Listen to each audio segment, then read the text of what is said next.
Hello दोस्तों, कैसे हैं आप सब। उम्मीद है कि आप सब अच्छे होंगे। सनी इन्फो सेंटर में आपका खुशामदीद। रुस्तमे हिंद, रुस्तमे ज़मां गामा पहलवान, जिन्हें अपनी पहलवानी के 50 साला दौर में नाकाबिले शिकस्त रहने का एजाज़ हासिल है। गामा पहलवान 28 मई 1878 को अमृतसर में पैदा हुए। इनके वालिद का नाम अजीज बख्श पहलवान था।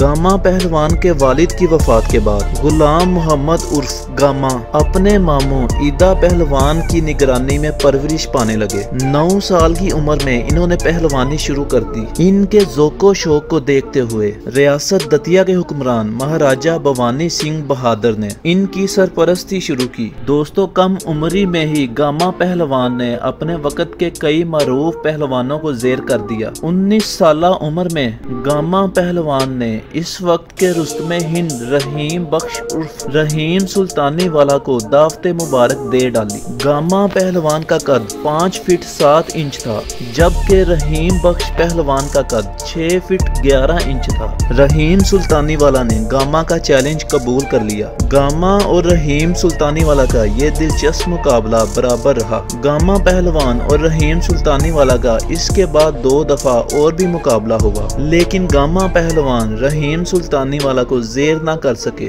1910 तक गामा पहलवान बरसगीर के तमाम मरूफ पहलवानों को शिकस्त दे चुके थे, सिवाय रहीम सुल्तानी वाला के। अब गामा पहलवान ने अपनी तवज्जो यूरोपी पहलवानों की जानिब की और इनका मकसद आलमी सतह पर अपना लोहा मनवाना था। 1910 में गामा पहलवान ने अपने छोटे भाई इमाम बख्श और चंद साथियों के साथ बहरी रास्ते से इंग्लिस्तान रवाना हुए। लंदन पहुंचने के बाद इब्तदाई तौर में तो किसी ने इनकी आमद का नोटिस नहीं लिया। लंदन पहुंचने के बाद गामा पहलवान ने ये अल्फाज कह के तमाम यूरोपी पहलवानों को दावत दी। गामा पहलवान किसी भी कैटेगरी के 3 पहलवानों को सिर्फ 30 मिनट में चित कर देंगे। गामा पहलवान का ये ऐलान सिर्फ दूसरे पहलवानों को अपनी तरफ मतवज्जा करने की एक तकनीक थी। दोस्तों, काफी वक्त गुजर गया, लेकिन इस ऐलान का कहीं से जवाब नहीं आया। ये बड़ी मायूस सूरत हाल थी, लेकिन गामा पहलवान और इनके साथी मायूस नहीं हुए। कुछ अरसे बाद गामा पहलवान ने इस वक्त के मशहूर पहलवानों ज़बस्को और फ्रैंक गोश को चैलेंज किया और कहा वो उन्हें पछाड़ देंगे। इस ऐलान का नतीजा ये आया। सबसे पहले बेंजामिन रूलर नामी अमेरिकी पहलवान ने ये चैलेंज कबूल किया।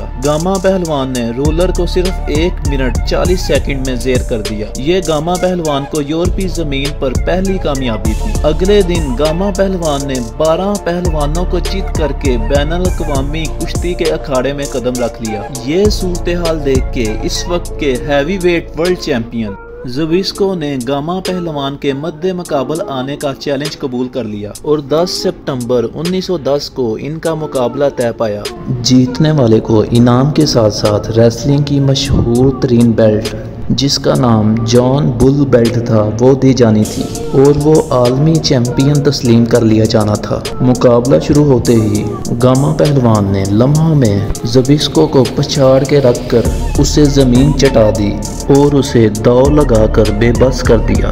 दोनों पहलवान कम से कम 2.5 घंटे इसी पोजीशन में रहे। ना ज़बस्को इस दाव का दौर कर सका और ना ही उसने शिकस्त तस्लीम की। इस तरह ये मुकाबला बेनतीजा रहा। दोनों पहलवानों को अगले मुकाबले के लिए 1 हफ्ते बाद यानी 17 सितंबर की तारीख दी गई तारीख को गामा पहलवान अखाड़े में मौजूद रहे, लेकिन इनका हरीफ ज़बस्को मुकाबले के लिए ना आया और इस तरह असूली तौर पर गामा पहलवान को जॉन बुल बेल्ट दी गई और गामा पहलवान दुनिया के नंबर 1 पहलवान बन गए। गामा पहलवान इसके बाद हिंदुस्तान वापस आ गए। यहाँ भी इन्होंने कई मुकाबलों में हिस्सा लिया और तमाम ही में कामयाब रहे। दिलचस्प बात यह है कि उनका यूरोपी हरीफ ज़बस्को अपनी हार को भूला नहीं था और तकरीबन 17 साल की तैयारी के बाद इसने गामा पहलवान को चैलेंज कर दिया। 1927 को बरसगीर के शहर पटियाला में ये मुकाबला रखा गया। बहुत बड़े मजमे के सामने ये मुकाबला शुरू हुआ और गामा पहलवान ने एक दफ़ा फिर ज़बस्को को हरा दिया।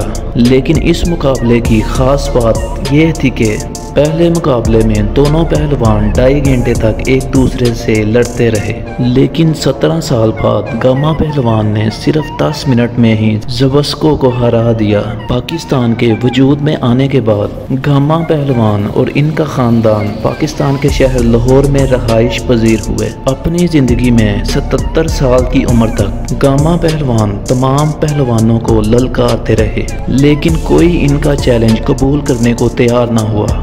गामा पहलवान के तमाम बेटे कम उम्री में इंतकाल कर गए। अलबत्ता इनके छोटे भाई इमाम बख्श पहलवान के बेटों ने इनके नाम और फन को जिंदा रखा और उनकी जिंदगी में ही शोहरत हासिल की। इमाम बख्श पहलवान के सारे बेटे बड़े पहलवान बने, जिनके नाम ये हैं मंजूर हुसैन उर्फ बोलू पहलवान, अजीम पहलवान, असलम पहलवान, अकरम पहलवान और गोगा पहलवान। इनके बाद गामा और इमाम बख्श की तीसरी नस्ल में जुबैर जारा पहलवान और नासिर बोलू ने शोहरत हासिल की। 23 मई 1960 को ये अजीम पहलवान इस दुनिया से रुखसत हो गए। लाहौर के पीर मक्की कब्रिस्तान में इनकी आखिरी आरामगाह है। दोस्तों, अगर आपको सनी इन्फो सेंटर की यह वीडियो अच्छी लगी हो तो चैनल को लाइक और सब्सक्राइब करें।